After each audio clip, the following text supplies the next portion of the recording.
Corpus Christi is one of 3 feasts or solemnities of the Godhead after the Easter season. So this weekend, the first weekend after Easter, after Pentecost, is the Feast of the Most Holy Trinity, then followed by the Feast of Corpus Christi, and after Corpus Christi is the Feast of the Most Sacred Heart. So there are 3 feasts of the Godhead in ordinary time. Ordinary time is the time that the liturgical season that follows Easter.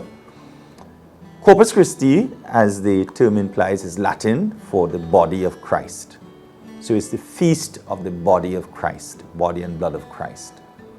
It's a solemnity, and of course it celebrates the doctrine that as Catholics we believe that at Mass the bread and wine are transformed into the body and blood of Christ. So it is the celebration of the true presence of Jesus in the Eucharist.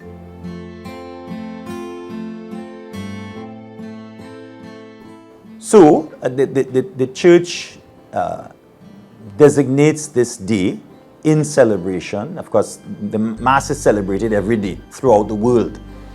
And there is this special day for us as Trinidadians and Tobagonians. We celebrate it on the Thursday. Most dioceses will celebrate it on the Sunday following. Ours, the reason we celebrate it on Thursdays, there's an historical reason. During this, the years of the Spaniards, that celebration was on Thursday, and part of the agreement when the British took over was that the feast will be continued on this day, and from since then it has been held on the Thursday. In certain dioceses, like in Rome, it's also on the Thursday, and so that also makes it special. It's the only feast, only public holiday, of the Catholic Church in Trinidad that we still have. We used to have, for those who are a little older, they remember, Whit Monday was a public holiday. So the Church gave up those holidays, and as I said, the only holiday that the Catholic Church has in Trinidad and Tobago that is special to us as Catholics is the Feast of Corpus Christi.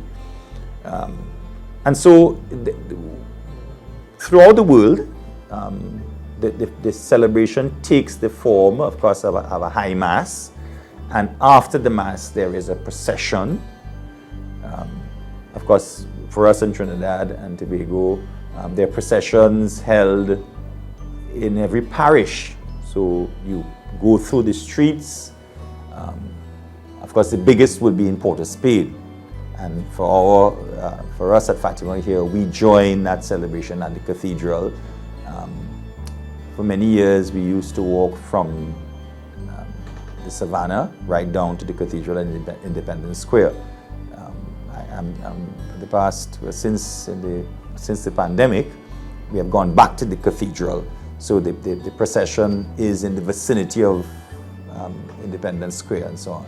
So there's a public display of our faith that we are saying, unlike most other Christians, and most other Christian denominations will have some kind of Eucharistic celebration, but they would not claim in their faith that what they receive is actually Christ.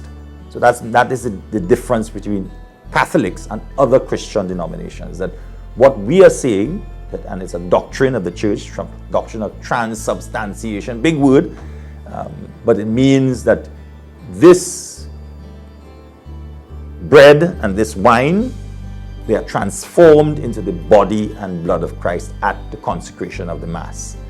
And we publicly display the body of Christ in the streets, throughout the streets, in celebration of this true presence.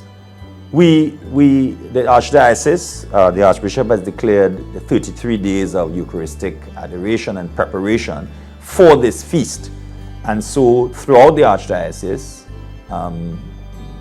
Catholics have been preparing for the great solemnity by having Eucharistic adoration every day. Here at the college, we also have it every day. Right after Mass, Mass is at 6:45, and so the Blessed Sacrament is exposed throughout the day from after Mass to 3 o'clock in the afternoon. And everybody's invited, not only the students, parents are also invited. So anyone who would like to come is invited. The chapel is never locked. There's no lock on the door.